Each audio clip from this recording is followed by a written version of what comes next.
Hello students, स्वागत है आप सभी का विश्वास एजुकेशन के यूट्यूब चैनल पर। हम एनसीईआरटी कक्षा 6वीं का सामाजिक अध्ययन का अध्याय 7 देख रहे हैं, नगर प्रशासन। इसका पहला पार्ट हो चुका है, अभी यह दूसरा पार्ट है जिसमें हमने देखा कि म्यूनसिपल कमिश्नर के बारे में और पार्षद के बारे में, इनका चुनाव होता है, इन सब चीज़ों के बारे में देखा और लोग किस तरह से अपनी समस्याओं को समाधान नहीं होता है तो विरोध प्रदर्शन करते हैं, इसके बारे में जाना है। अब इसके आगे हम इस चैप्टर को कंप्लीट करेंगे, तो चलिए जल्दी से शुरू करते हैं समय न गवाते हुए। खाला के सेवानिवृत्ति होने के बाद से क्या क्या बदला है।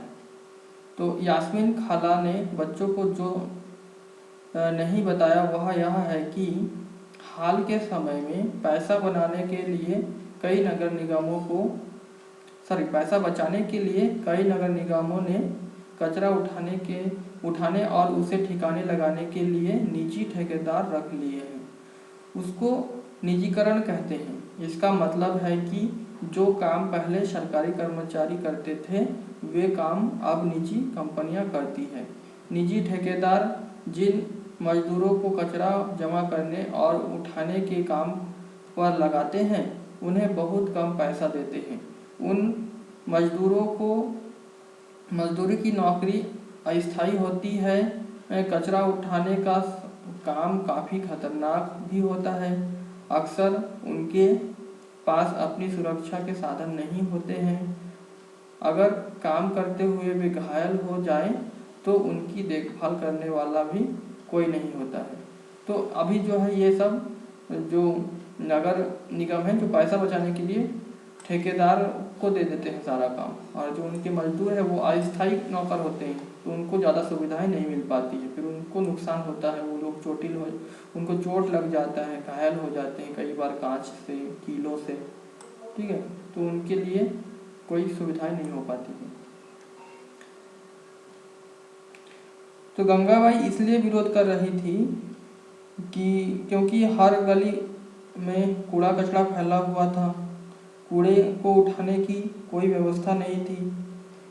कूड़े पर मक्खियाँ भिनभिनाती रहती थी और कुत्तों तथा चूहों का जमावड़ा लगा रहता था, जिसके कारण बदबू आती थी और बीमारी फैलने का डर था। इसी कारण माँ बाप भी जो है बच्चों को गली में खेलने नहीं देते थे। इस बात का जो है वो विरोध कर रही थी, कचरा उठाने के लिए कह रही थी। आपके हिसाब से गंगाबाई ने पार्षद के पास जाने की बात क्यों कही।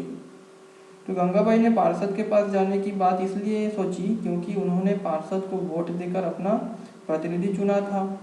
इसलिए पार्षद को फर्ज बनता है कि वह मोहल्ले वालों की समस्याओं का समाधान करे। तीसरा जो है कि जब आयुक्त ने यह कहा कि शहर में ट्रकों की संख्या पर्याप्त नहीं है तो गंगाबाई ने क्या कहा। तो जब आयुक्त ने कहा कि शहर में ट्रकों की संख्या पर्याप्त नहीं है तो गंगाबाई ने कहा कि लगता है कि आपके पास अमीर इलाकों के कचरा उठाने के लिए पूरे ट्रक हैं और हमारे गरीब लोगों के लिए ट्रक नहीं है। तो इससे जो है आयुक्त चुप हो गया, उसने व्यवस्था करने का आश्वासन दिया।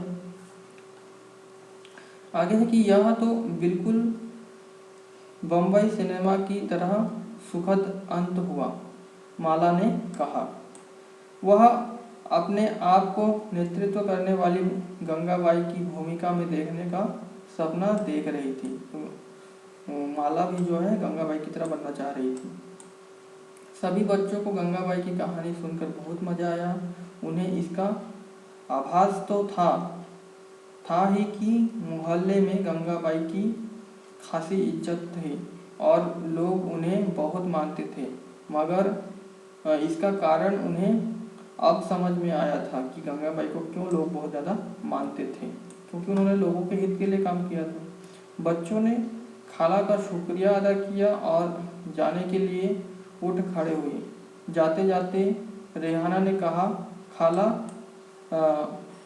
बस एक आखिरी सवाल और है, घर पर अभी जो 2 कूड़ेदान हैं वो भी क्या गंगाबाई का सुझाव था।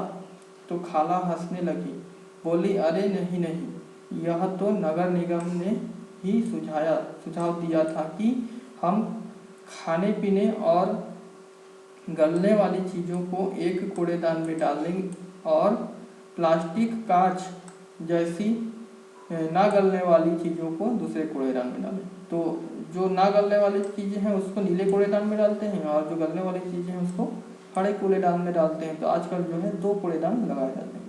जब हम अपने कचरे की छटाई कर देते हैं तो निगम वालों का काम थोड़ा आसान हो जाता है। बच्चों ने इतने सारे सवालों का जवाब देने के लिए खाला का फिर से शुक्रिया अदा किया और टहलते हुए गली की तरफ चल पड़े। बहुत देर हो चुकी थी और उन्हें जल्दी से जल्दी घर पहुंचना था। आज हमेशा के मुकाबले गली में अंधेरा थोड़ा ज़्यादा था। उन्होंने ऊपर देखा, फिर मुस्कुराते हुए एक दूसरे को देखा और वापस खाला के घर की तरफ दौड़ पड़े। ठीक है, आगे जो है यहाँ पर थोड़ा सा बॉक्स में दिया हुआ है 1994 सूरत शहर में जो भयंकर प्लेग फैला था उसके बारे में। सूरत भारत के सबसे गंदे शहरों में एक था। लोग घरों का और होटलों का भी कूड़ा कचरा पास ही नाली में या सड़क पर ही फेंक देते थे। उससे सफाई कर्मचारियों को कूड़ा कचरा उठाने तथा उसे ठिकाने लगाने में काफ़ी मुश्किल होती थी। ऊपर से नगर निगम अपना काम नियमित रूप से नहीं कर रही थी, जिससे स्थिति और भी बदतर हो गई थी। प्लेग हवा के जरिए फैलता है। जिन लोगों को प्लेग हो जाए उन्हें दूसरों से अलग रखना पड़ता है। सूरत में उस साल बहुत से लोगों ने अपनी जान गंवाई। करीब 3 लाख से अधिक लोगों को शहर छोड़ना पड़ा।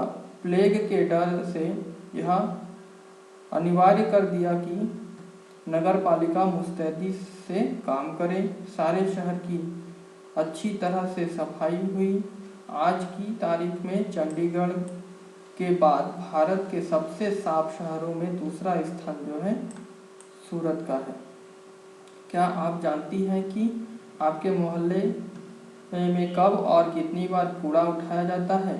क्या आपको लगता है कि सभी मोहल्लों में उतनी ही बार कूड़ा उठाया जाता है? यदि नहीं तो क्यों? चर्चा कीजिए। तो जो बच्चे शहर में हैं उनको पता होगा कि हर मोहल्ले में नियमित रूप से कूड़ा नहीं उठाया जाता है और किसी किसी मोहल्ले में हर दिन सुबह जो है सफाई कर्मचारी आते हैं और कूड़ा उठाकर ले जाते हैं। तो ये कारण क्या है कि सफाई कर्मचारियों का कूड़ा उठाने वाले वाहनों का पर्याप्त संख्या में उपलब्ध नहीं होना, जिसके कारण कूड़ा नहीं उठा पाते हैं, और सफाई कर्मचारियों की लापरवाही का कारण भी होता है, जो कि अलग मोहल्लों में जो है कूड़ा हमको देखने को मिल जाता है। आगे हम लोग अभ्यास प्रश्नों को देख लेते हैं। इसमें जो भी प्रश्न है किस तरह से क्वेश्चन यहाँ पे दिया है। पहला क्वेश्चन है कि बच्चे यास्मीन खाला के घर क्यों गए? तो बच्चों के क्रिकेट खेलते समय गेंद से लगी गली की ट्यूबलाइट टूट गई थी। बच्चे जानना चाहते थे कि इस ट्यूबलाइट को बदलने के लिए पैसे किसको देने होंगे। यास्मीन खाला पहले नगर निगम में नौकरी करती थी, इसलिए बच्चों को लगता था कि उन्हें इस बात की जानकारी होगी, इसलिए जो लोग यास्मीन खाला के पास गए थे। दूसरा क्वेश्चन ये है कि नगर निगम के कार्य शहर के निवासियों की जीवन को किस तरह प्रभावित करते हैं, ऐसे 4 तरीकों के बारे में लिखिए। तो नगर निगम के कार्य शहर के निवासियों के जीवन को कई तरह से प्रभावित करते हैं। उसमें से पहला कारण यह है कि नगर निगम शहर के दवाखाने तथा अस्पताल चलाने का कार्य करता है, जिससे लोगों को स्वास्थ्य सुविधाएं प्राप्त होती है। नगर निगम शहर में स्कूल खोलता है तथा उन्हें चलाने का काम करता है, जिससे बच्चों को पढ़ाई की सुविधा प्राप्त होती है। तीसरा जो है, नगर निगम सड़कों तथा बाजारों की सफाई का काम करता है, जिससे शहर में बीमारी नहीं फैलती है। चौथा जो है, नगर निगम पीने के पानी की सुविधा उपलब्ध कराता है, जिससे शहर के लोगों को पानी की आवश्यकता पूरी होती है। अगला जो क्वेश्चन है, नगर निगम पार्षद कौन होता है? तो शहर या नगर को कई वार्डों में बांटा जाता है। प्रत्येक वार्ड से जनता द्वारा निर्वाचित प्रतिनिधि को ही क्या कहते हैं, पार्षद कहा जाता है। उसके बाद चौथा क्वेश्चन है कि गंगाबाई ने क्या किया और क्यों? तो गंगाबाई ने महिलाओं के एक समूह के साथ मिलकर मोहल्ले की सफाई नियमित रूप से न होने का विरोध किया। इसके लिए पहले वे मोहल्ले के पार्षद के पास गए। पार्षद ने सफाई अभियंता को साथ लेकर आयुक्त से मिलने की सलाह दी। आयुक्त ने पर्याप्त संख्या में ट्रक उपलब्ध नहीं होने का बहाना बताया तो गंगाबाई ने तपाक से प्रश्न किया कि आपके पास जो है अमीर लोगों के मोहल्ले से कचरा उठाने के लिए पर्याप्त ट्रक है।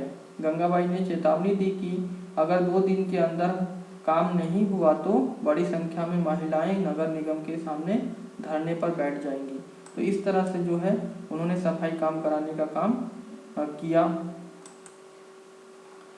यहाँ पर फोटो 1 दिया हुआ है कि यहाँ पर देख रहे हैं कि कचरा अलग किया जा रहा है बच्चों के द्वारा, कुछ लोगों के द्वारा।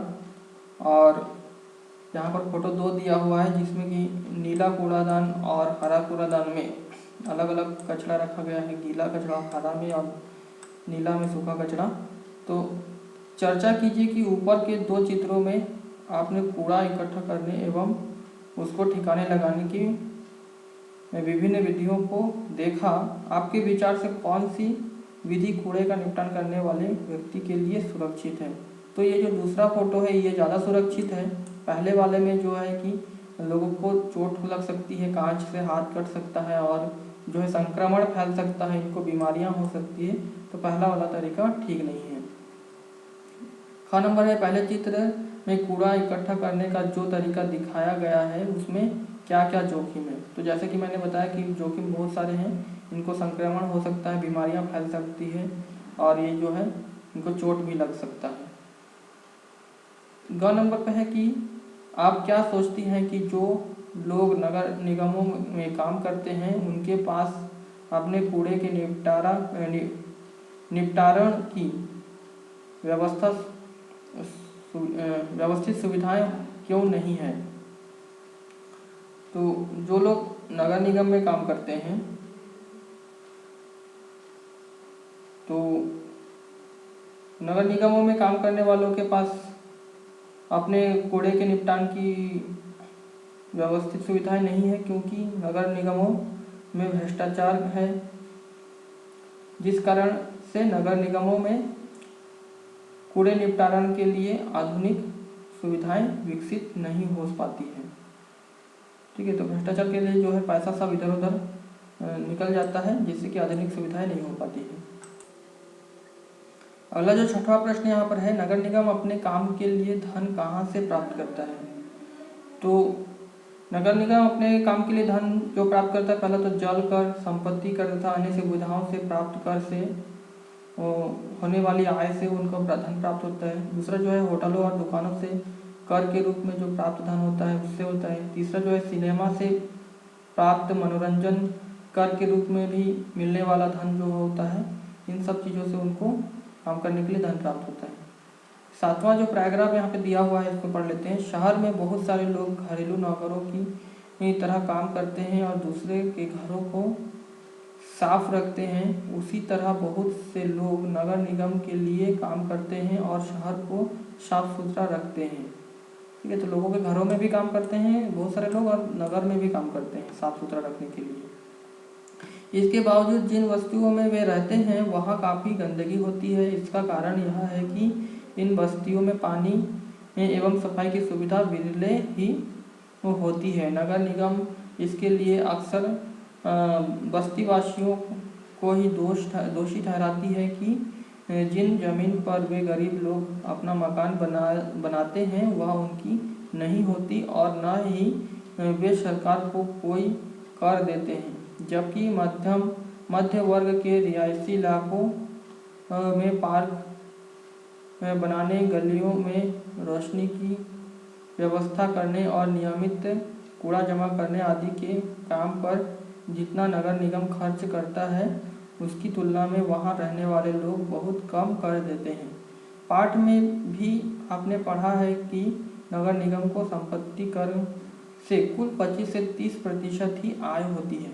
क्या आपको लगता है कि निगम को बस्तियों की सफाई पर ज़्यादा खर्च करना चाहिए यह क्यों महत्वपूर्ण है और यह क्यों जरूरी है कि शहर में नगर निगम जो सुविधाएं धनी व्यक्तियों को मुहैया कराती है वही गरीबों को भी मिले। तो इसके लिए जो कारण है कि नगर निगम को उन बस्तियों की सफाई पर भी ज़्यादा ध्यान देना चाहिए जिन बस्तियों के उनके सफाई कर्मचारी रहते हैं। इन बस्तियों में रहने वाले सार्वजनिक शौचालयों का प्रयोग करते हैं। इन बस्तियों के जगह जगह कूड़ा और पानी फैला रहता है। इनके पास धन और स्वास्थ्य सुविधाओं की भी कमी होती है, इसलिए इन बस्तियों में बीमारियों के फैलने की संभावना बनी रहती है। इन बस्तियों में रहने वाले लोगों को भी मध्यम वर्ग की बस्तियों में रहने वाले लोगों की तरह समान अधिकार मिलने चाहिए, क्योंकि संविधान देश के सभी नागरिकों को समानता का अधिकार देता है। और एक बात सोचिए कि जो छोटी बस्तियों में रहते हैं वो लोग अगर बीमार पड़ जाएंगे तो फिर शहर का काम और लोगों के घरों में जो काम करते हैं उनको कौन करेगा, उनको वो भी तो बाधित होगा ना। तो इसीलिए सभी को जो है बराबर सुविधाएं नगर पालिका के द्वारा दिया जाना चाहिए। तो यह चैप्टर यहाँ पे कंप्लीट होता है। सारे सवालों के हमने यहाँ पर आंसर देखे। उम्मीद है कि वीडियो आप लोगों को हेल्पफुल होगा और पूरा एनसीईआरटी कवर करेंगे हम लोग विस्तार से, कोई भी पॉइंट नहीं छोड़ेंगे, सभी प्रश्नों का जवाब यहाँ पर दिया जाएगा। और मिलते हैं नेक्स्ट चैप्टर में जल्दी ही। वीडियो को देखने के लिए सभी का बहुत बहुत धन्यवाद।